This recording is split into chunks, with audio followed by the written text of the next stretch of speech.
ஆண்டவராகிய இயேசு கிறிஸ்துவின் நாமத்தில் இந்த நாள் இனிய நாளாக அமைய வாழ்த்துகிறேன். உம்முடைய காருணியம் என்னை பெரியவனாக்கும். சங்கீதம் 18:35 சொன்னது போல தரிசனம் செயல்பட வேண்டும் என்று எமில் ரிச்சர்ட் என்றவரை பற்றி இப்போது சாட்சிகளின் சாட்சி பகுதியில் பார்ப்போம். சிறு விதை ஆலமரமாகும், அதிலிருந்து வரும் விழுதுகளும் எண்ணற்றவையாக தொடரும். ஆம், சிறு தரிசனங்களும் அப்படியே, அவை விரிவடைந்து கொண்டே செல்லும். ஆண்டவர் தரும் தரிசனங்கள் நிச்சயமாகவே பெருகி பலருக்கு பயனை தந்து கொண்டே இருக்கும். எமில் ரிச்சர்ட் தரிசனத்தின் சொந்தக்காரரானார். இந்தியாவின் ஆதரவற்ற ஏழை குழந்தைகளுக்காக அவர் உள்ளம் ஏங்கியது. உடனே தன்னை அர்ப்பணித்தார். 1957 இந்தியாவின் ஏழை குழந்தைகளுக்காக ஒரு நிறுவனத்தை ஜெர்மனி தேசத்தில் ஆரம்பித்து இந்தியாவில் கால் பதித்தார்.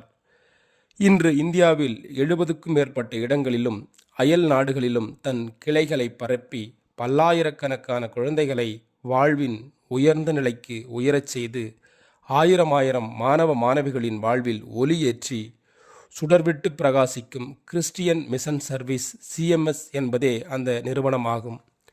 உண்ண உணவிற்கு குறைவில்லை, உடுக்க உடைக்கு பஞ்சமில்லை, தங்கும் இடத்திற்கோ அளவில்லை, உலகியல் அறிவுக்கோ பள்ளிகள், உன்னதரை பற்றி அறிவதற்கு அனுதினமும் காலை மாலை தியானங்கள், விசுவாசத்தில் நிலைக்க ஜப ஜீவியங்கள். மொத்தத்தில் CMS ஒரு குட்டி பரலோகம் என்றே சொல்லலாம். அர்ப்பணித்த அடியார்களால் ஆச்சரியமான தலைவர்கள் உருவாக்கப்பட்டுள்ளனர், உருவாகிக் கொண்டும் இருக்கின்றனர். எமில் ரிச்சர்ட் இந்திய ஏழைகளின் கனவை நனவாக்கினார். பாதையறியா மக்களுக்கு பாதையை காட்டி அவைகளில் நடக்கும் பக்குவத்தையும் கொடுத்தார். பரலோக வாழ்வை இகத்தினில் கொடுக்க இதயத்தை திறந்தார். இவரால் இளம் இதயங்கள் இன்பமுடன் தங்கள் வாழ்வை தொடர்கின்றனர். எமில் ரிச்சர்ட் என்ற விதை இன்று ஆலமரமாக இருக்கிறது என்றால் ஆண்டவராகிய இயேசு கிறிஸ்துடைய கிருபையால் மட்டுமே என்று சொல்லலாம். ஏன், இந்த புத்தகத்தின் ஆசிரியர் கூட இந்த CMS நிறுவனத்தால் உருவாக்கப்பட்டவர் என்பது குறிப்பிடத்தக்கது. நாமும் இந்தியாவில் உள்ள ஏழைகளுக்காக தொடர்ந்து ஜபிப்போம். அவர்கள் வாழ்க்கை மாற தொடர்ந்து ஆண்டவரிடம் மன்றாடுவோம். ஜபம்.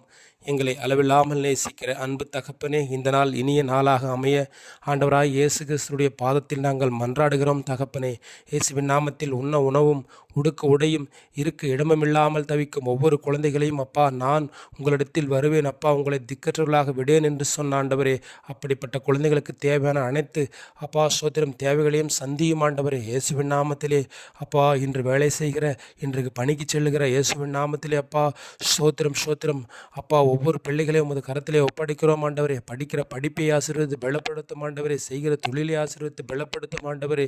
அப்பா இயேசுவின் நாமத்திலே அப்பா ஸ்தோத்திரம் ஒவ்வொரு பிள்ளைகளுடைய வீட்டிலும் மாவும் எண்ணெயும் குறைவுபடாமல் காத்துக்கொள்வீராக தகப்பனே. கடன் பிரச்சனைகளிலிருந்து விடுதலை தருவதாக இந்த நிகழ்ச்சியை பார்த்து கொண்டிருக்கிற ஒவ்வொரு பிள்ளைகளுடைய வாழ்க்கையிலும் ஒரு மாபெரும் மாற்றத்தை இந்த கணமே கொண்டு வருவீராக தகப்பனே. இயேசுவின் விலையேறப்பெற்ற நாமத்தில் ஜெபிக்கிறோம். ஜெபம் கேளு ஜீவனுள்ள நல்ல பிதாவே. ஆமேன்.